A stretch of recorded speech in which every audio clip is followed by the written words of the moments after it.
Bonsoir tout le monde, j'espère que ça va bien pour vous. J'espère que tout le monde va bien en cette petite soirée où voilà, j'avais prévu de faire un peu de peinture pour Burmatiro d'ailleurs, hein, Burmatiro qui vient jouer dimanche. Mais avant qu'on fasse un peu de peinture quand même,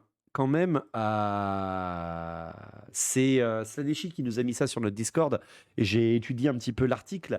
Il y a eu un article aujourd'hui même, il y a quelques heures à peine, sur Warhammer sur la Warhammer Community, un article sur The Old World.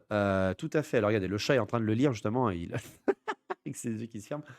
Et ils nous ont donné un petit peu de nouvelles par rapport à la chronologie où ça va se passer. Et ce qui me rassure absolument, après avoir lu le texte, eh bien, c'est que ça va se passer dans ce que j'ai imaginé. Voilà, ça va se baser un petit peu sur ce que je viens d'annoncer, sur ce que j'avais annoncé déjà depuis déjà plusieurs mois. Je suis assez content, j'ai bien senti le coup. Et c'est ça qui va être cool. Alors, je ne sais pas si vous avez vu si vous avez vu l'article. On va le regarder ensemble un petit peu. Serment et Et honneur. merci beaucoup Restin Beat, merci beaucoup pour ton 5e mois de sub. N'hésitez pas à faire comme lui, comme Restin Beat, parce qu'on a besoin de soutien, bien sûr. Merci à tous et bonne année à toi, Restin Beat, bonne année à toi. Donc voilà, on est où on est le développement de l'ancien monde, etc. En gros, donc Rob Alderman, qui est le... T'es une des têtes pensantes de Game Workshop, pas du tout. J'ai absolument pas dit ça, Coco Mallet. Salut Graou. C'est juste que voilà, Rob Alderman qui bosse sur le studio, qui bosse sur le studio pour Warhammer Fantasy Battle et pour The Old World, nous ont annoncé un petit peu qu'est-ce qui va se passer. Vu que ça fait, comme il explique, ça fait longtemps qu'ils ont annoncé et qu'il n'y a pas eu beaucoup de nouvelles, ils ont donné 2-3 nouvelles avec encore de nouveaux arts très intéressants. Et en gros, ils nous expliquent, donc assez rapidement, The Old World, c'est le cadre lui-même qu'ils vont Serment et essayer de détailler. Merci honneur. beaucoup, Captcha, pour ton 11e mois de ça. Merci beaucoup. Euh, Voilà, il nous explique bien que le monde a été détruit, que c'est une transfiguration, un retour dans le passé, littéralement. Merci. Bon, bonsoir. Les artworks sont beaux. Oui, oui, ils sont très très beaux. Et tout simplement, ce qui m'intéresse, c'est vraiment ceci. Voilà, la grande guerre contre le chaos. La fin du monde étant bien documentée, en effet, hein, la fin du monde est très documentée parce que je pense qu'il fait un clin d'œil à End of Time, mais aussi au fait que pendant tout le long du jeu, on parlait de la fin du monde, de l'arrivée d'Archaon.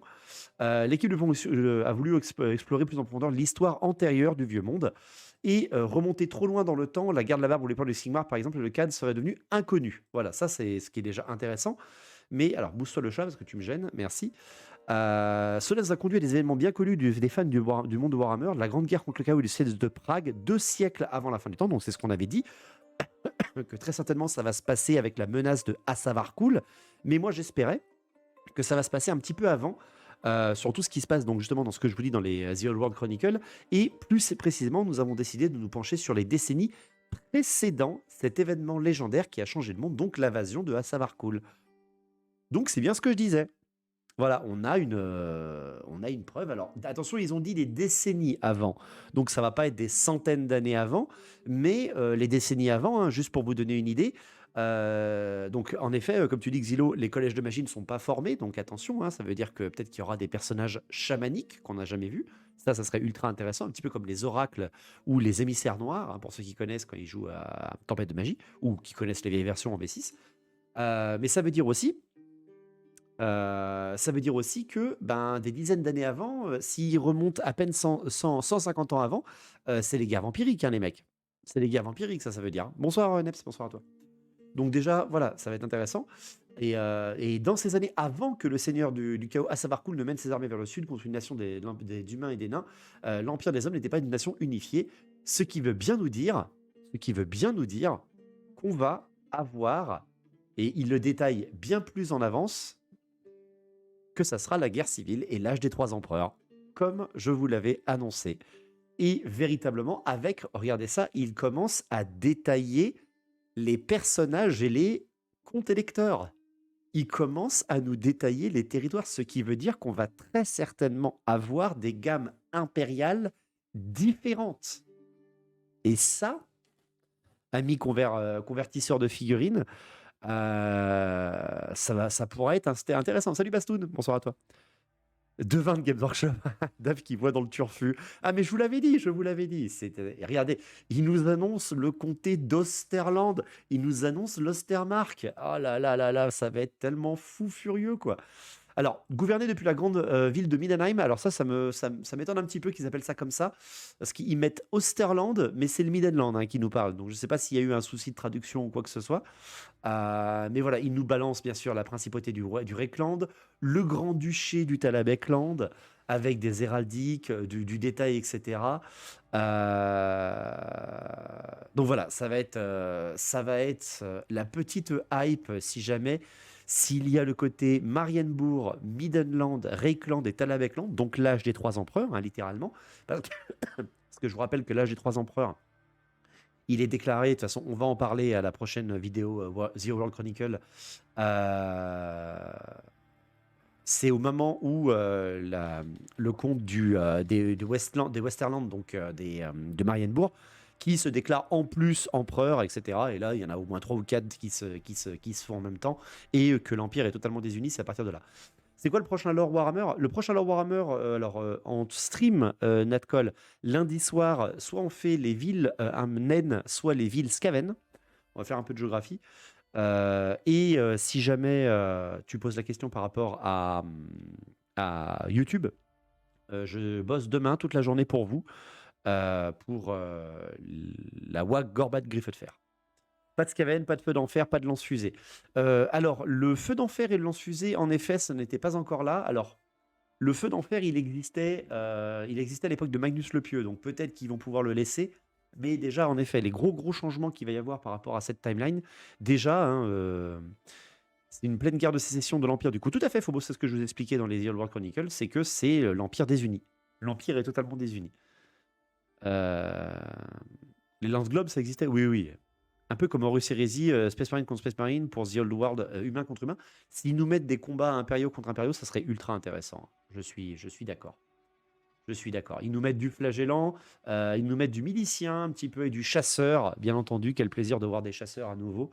Ils nous mettent un beau joueur d'épée, bien entendu, en Midlandlander d'ailleurs. Il y a des figurines de flagellants, donc c'est bon. Oui, oui, il y a des flagellants, il y a tout ce qu'il faut. Enfin bref, donc j'avais raison. Voilà, ça va pas se passer littéralement sur à savoir cool, ça va se passer sur un peu avant et terminer, on va dire, mettre la grosse menace comme étant à savoir cool. Alors, je trouve ça un peu facile quand même, que le fait de remettre la même menace finale que ce qu'on avait à Battle, c'est-à-dire un élu du chaos qui va apparaître et qui va tout détruire. Voilà. hypé, alors Dave, mais je suis hypé de base. Rien que de retourner dans mon monde favori, je suis hypé. Donc Katé à la poubelle. On n'a aucune nouvelle pour Katé. Zéro nouvelle pour Katé. Tant que les elfes noirs peuvent venir réduire ce petit monde en esclavage, ça me va. Il y aura certainement des raids d'elfes noirs. Du coup, je me demande s'il y aura des sorciers dans les armées impériales. C'est ce que je disais, Magarche. Les humains, les impériaux, ils avaient des sorciers, mais des sorciers non réglementaires. Entre guillemets, ils ont ce qu'on appelle un peu la magie chamanique. On en avait parlé dans le stream sur la magie. Et tout simplement, en fait, ces mages sont plus en lien avec les choses vivantes dans le monde de Warhammer qui condensent la magie naturelle par rapport au vent. Donc un arbre sacré pour le domaine de la vie, des filons de métal ou des forges pour la magie du métal, etc. etc., etc. Et ils pourraient peut-être nous mettre un petit peu des trucs comme ça, plus comme des prêtres que comme des sorciers. Mais en effet, sinon les sorciers humains n'existent pas encore. Les sorciers de bataille, en tout cas, n'existent pas encore. Salut Carrette. Des news sur The Holloway d'aujourd'hui même. Ils les ont postés il y a quelques heures. Donc c'est pour ça. Une légère digression de quelques minutes. Ils n'auraient pas sorti tout un article dessus pour pas l'abandonner, pour finalement l'abandonner. Je suis d'accord, Grumpy, je suis d'accord. Salut Dévastateur, bonsoir à toi. Les sorciers Borderline maîtrisant pas des vents particuliers qu'on a nommés les mages des bosquets. Oui, voilà, par exemple. Prêtre guerrier égale sorcier du ciel. Ouais, des cieux, tu veux dire, Nafi. Magie des cieux, plutôt, ouais, ça serait un petit peu des trucs comme ça. On commencerait donc à cette époque-là, c'est sûr et certain. Il l'annonce, le vieux monde. Voilà. Tac, tac, tac. Cela nous a conduit. Voilà. Nous avons décidé de nous pencher sur les décennies précédant l'événement légendaire qui a changé le monde en parlant d'événements légendaires qui est la Grande Guerre contre le chaos et le siège de Prague. Magie de l'essieu. Donc là, techniquement, le siège de Prague, c'est 2303. La carte nous montre 2200 et des poussières, la carte qu'ils ont partagée avec le roi Louan, Louan tueur d'orques. Donc voilà, on va tourner dans les années 2000, après les années 2000. Ça serait cool qu'il démarre à Mordheim, avec la chute de Mordheim, la comète qui tombe à 2000, ce qui fait qu'on aurait quand même au moins les guerres vampiriques. Malheureusement, tout ce qui s'est passé un petit peu avant, que je vous ai parlé dans les Overlord Chronicles, ça me paraît beaucoup trop loin, parce qu'il là, il parle de décennies et pas de siècles. Voilà. Décennies précédant la Savarcool, les plus proches qu'il y a en termes de magie, d'événements importants, c'est les guerres vampiriques qui sont en 2000, en 2100. Donc presque 200 ans avant Savarcool. Donc ça me paraît un peu loin. Max 90 ans alors, ben, il marque décennies, donc je pense qu'ils ne vont pas parler non plus de Gortor ou des choses comme ça. C'est un peu dommage, mais ça serait sympa qu'il le fasse quand même. Ça serait sympa qu'il le fasse. Ça permettrait de ressortir des trucs, enfin je sais pas. Déjà en tout cas on est sûr et certain qu'ils vont nous parler de ce qui se passe avant à Savarcool et que l'Empire sera désuni, qu'il y aura des régions impériales, et ça c'est juste absolu. Et voilà. Elle est où la ville déjà? Elle est en Ostermark, Natcol. Je vais te montrer. Nagaroth. Non, pas Nagaroth. Pourquoi j'ai dit Nagaroth? Merde. Attendez. Mordheim. Tac. Donc là, t'as l'Empire. Donc là, t'as la Sylvanie, Essen, Drakanov, tout ça. Là, c'est le territoire de la Sylvanie. Mordheim, elle est là. Il y aura des hommes-bêtes. Je pense bien qu'il y aura des hommes-bêtes. C'est obligé, Malus, qui nous mettent des hommes-bêtes. À savoir cool, il a attaqué avec des armées d'hommes-bêtes. Hein. Faut attendre The Old World pour la fin de l'année. Il n'y a encore aucune date, Coco Malay. Il n'y a encore aucune date. Donc ça sera peut-être même 2024. Hein. Parfait, ça coïncidera avec mon mariage. Ça serait beau une réédition de Mordheim pour accompagner ça. Ah, faut peut-être pas trop en demander. Hein. Ça sera peut-être pas trop en demander. Voilà, Mordheim, elle est ici, Natcol. Au-dessus de la Sylvanie. En fait, c'est tu le verras quand on va commencer les guerres vampiriques sur The Old World Chronicle sur YouTube. Mais c'est la première cité à être prise par Vlad Van Karsheim. Donc voilà, ça c'est la petite allégation à dire quand même qui fait plaisir. Hein, on est bien d'accord. Et n'oublions pas que leur dernier article nous a parlé des rois des tombes et des Bretoniens. Donc voilà. What the fuck, il arrivait quoi au Middenland? De quoi? Comment ça, Devastator? Mais voilà, non, c'est un petit peu la nouvelle qu'on a eue aujourd'hui.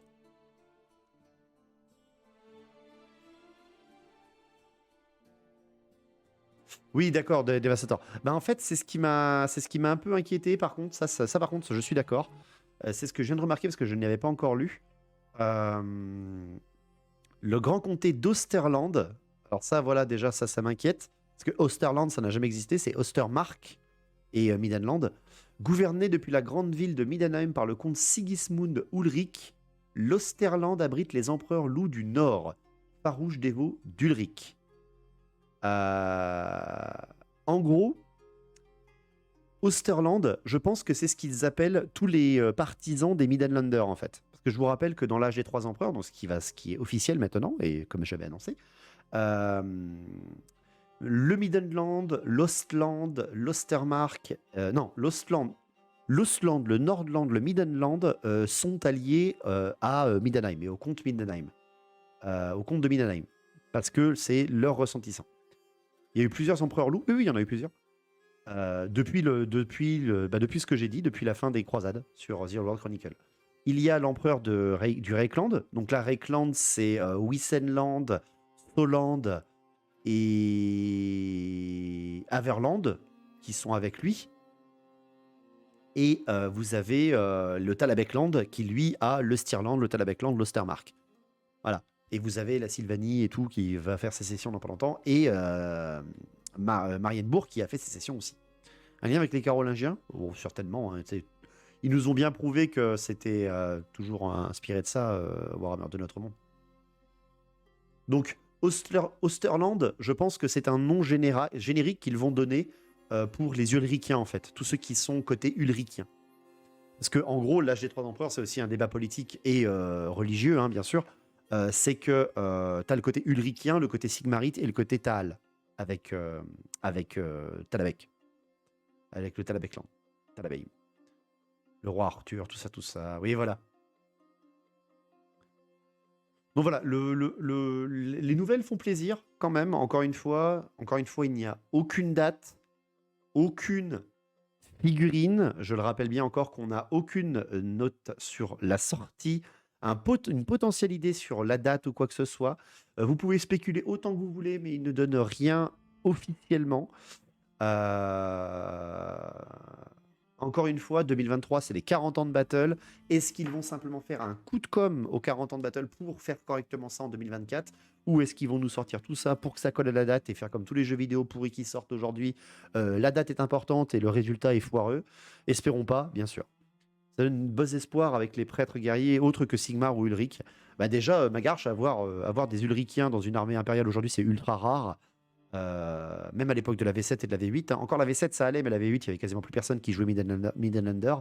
Je serais très intéressé de pouvoir voir des prêtres de toutes les religions, ou au moins des 3 religions, voire des 4, parce qu'il nous parle de Matlan, là. Il nous parle de la mer aussi, avec Marienbourg. Ça pourrait être super intéressant. Et merci beaucoup, Malnarion, merci beaucoup pour ton 8e mois de sub. Merci beaucoup. Ça fait quand même 3 ans qu'ils y sont. Ouais, bah Coco Malais, un jeu, c'est pas en 3 ans que ça se fait, hein, c'est en 10. Hein.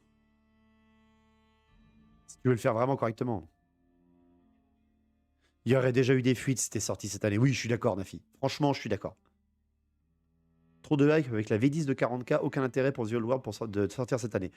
C'est 2023, la V10 de 40K? Ils peuvent pas faire les deux en même temps. C'est impossible qu'ils fassent les deux en même temps. En 2023, c'est la sortie de V10 de 40K, donc je rêverais pas trop à votre place. Mais je rêve pas du tout, moi. Je suis pragmatique. Je suis pragmatique. V10 de 40K, c'est pour juin 2023. Bah voilà, cherchez pas, les gars, cherchez pas. C'est impossible qu'ils nous sortent Battle cette année. Impossible. Mais de toute façon, on le sentait déjà. On avait déjà cette idée. On le savait déjà. Donc, à nouveau, je renvoie ce lien. Je renvoie le lien là de. Ah bah voilà, Fenrir vient de le mettre. Fenrir vient de le mettre sur le Discord. Si jamais vous voulez aller regarder dans le Discord général. Voilà, vous regardez ça. Hop, je renvoie le lien. Tac, n'hésitez pas à nous rejoindre. Si c'est pas encore fait. Voilà, il y a cet article. Sinon, il est sur Warhammer Community, hein, si jamais. Je vois ça pour Noël 2023 avec sortie officielle en 2024. Oui, mais c'est ça, Coco Malais. Je pense qu'ils vont faire le coup de com' pour l'anniversaire en disant attention, voilà ce qui vous attend et 2024 et des poussières pour une sortie. Je pense. Salut Chocoris, bonsoir à toi. Mais déjà, il faut pas qu'ils se foirent sur la V10 de 40K parce que déjà, elle est attendue. Je crois bien, si j'ai bien compris, elle était très attendue. Donc ils peuvent pas partir en vrille sur ça. Il y aura AOS V4 en 2024. Ouais, bah voilà. De toute façon, Ganmuga, ils n'ont pas le choix. Hein. C'est pas grave si c'est pas grave si c'est pas cette année, il y a toujours la V8. Je suis d'accord. Taxes. Oui, mais je suis un vieux Père Castor. C'est lui qui dit ça, quoi. Je crois plus au Père Noël, vous avez pourri mon groupe avec votre histoire de V10 de 40K. Désolé. Salut Proximora. Donc voilà, putain, on était 75, mais qu'est-ce qui s'est passé? Pourquoi vous êtes aussi nombreux? C'est parce que j'ai mis un titre putaclic, j'ai parlé de The Old World, c'est ça? Avouez-le, vous êtes là juste pour parler de ça. 40K V9 étant nul, les joueurs qui sont restés, donc pas moi, à l'attente. D'accord, je vois, Gamega. Non, juste on kiffe. Oh, c'est les lunettes. On aime le putaclic. C'est Forge World qui s'en occupe, donc les plannings Gamesoft n'ont rien à voir. Ouais, mais c'est quand même faut pas oublier, Coco Malek, c'est une entreprise, Game Workshop et Forge World. Donc, s'ils sortent 2 trucs parallèles en même temps, c'est con en termes de marketing. Techniquement, tu fais une sortie gigantesque où tu fais plein de consommation et tu surfes sur la sortie importante quelques mois après pour continuer ton crescendo. Tu sors pas tout d'un coup. J'arrive, ça parle de putaclic, j'adore. Exactement. Bon, alors n'hésitez pas bien sûr, on continue d'en parler, mais j'ai promis à Biomatiro que je peindrais cette figurine ce soir, donc voilà.